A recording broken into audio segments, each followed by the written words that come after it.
1 to the 2, the 3 to 4. Them dirty red dogs done hit the door and they got everybody on their hands and knees. And they ain't gonna leave until they find them keys. What up, y'all? Source here once again. Welcome to another episode of Rewind Factor. That's what I'm calling this joint from now on. Rewind Factor. This is where I review albums from the past, dopeness that you may have missed or may have been out before you were even born. Thus far, I've done MC Lyte's Light as a Rock and the DOC's No One Can Do It Better. So we went female MC first, and the first full album by a female artist or female rapper. Then we went West Coast with the DOC. Now let's go to the Dirty South. Y'all already know what it is. Organized Noise. First thing you think of is Outkast. That's fair. But right behind Outkast, you should think of Cujo, T-Mo, Big Gip, and CeeLo, a.k.a. Goodie Mob. Their first album was Soul Food. That joint dropped in 1995. It says November. When I Googled it, it said November of 1995. I don't remember the month, but I do remember the first time I saw Goodie Mob perform live.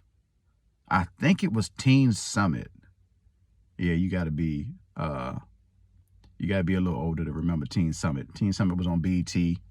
So my memory of their performance is it was fire for the simple fact that the four of them two-stepped side to side, literally the whole performance. That was because they don't dance, as you later learn. They don't dance no more. So they're not dancing, but they are dancing. They were two-stepping side to side, literally the whole performance, and whoever was rapping would step out and kept two-stepping side to side. That joint was fire. It was subtle, and it was crazy to me. But anyway, let's get into this album, Soul Food. First off, Lord, it's so hard living this life, a constant struggle each and every day. Free, we get the vocal stylings. I was about to say the comic stylings. We get the vocal stylings of CeeLo Green, who we later will see through Gnarls Barkley and solo work, guest appearances. CeeLo can blow, like it's not a question. And we get that to lead off the album, and that put us in a vibe. This album is somewhere between Dirty South hood or street and spiritual. It's it's both. It's both of those things to me, anyway. So we start off with Free, puts us in a vibe, leads into Thought Process. Now, Thought Process is one of my favorite songs on the album.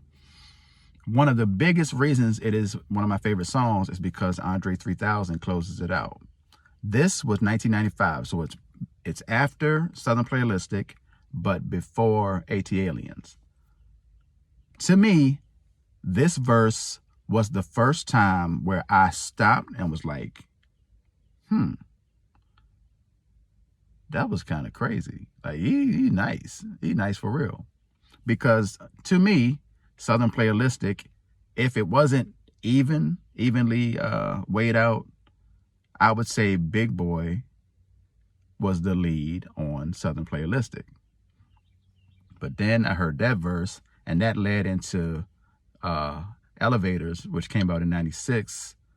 Me and You, and we all know Andre went crazy on that joint, and I think that is where most people started to hear Andre for real, and be like, yo, he's kind of crazy. And that led into where we are today, where so many people say that Andre 3000 is their favorite MC or one of their favorite MCs. Anyway, so we had Thought Process, then we had Dirty South, 1 to the 2, the 3 to 4. You know what it is. Cell Therapy, one of my favorite songs of all time. Hip-hop songs. One of my favorite hip-hop songs of all time. Cell Therapy, Sesame Street, Guess Who. Like, it doesn't slouch off from the beginning to the middle of this album. Now, some people might not love Fighting as much, or might not love Live at the Omni as much.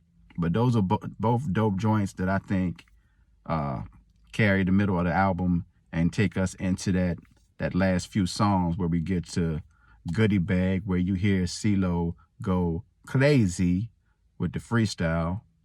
It's a freestyle. Like, I don't know if people question if it's a freestyle or not, but that joint is a freestyle. Like, you can't convince me otherwise. Soul Food, which was the second or third single off this album. And everybody knows Soul Food. Come and get some soul food. Yeah. Dope joint. Leads into the funeral skit, which is about their homeboy that passed away.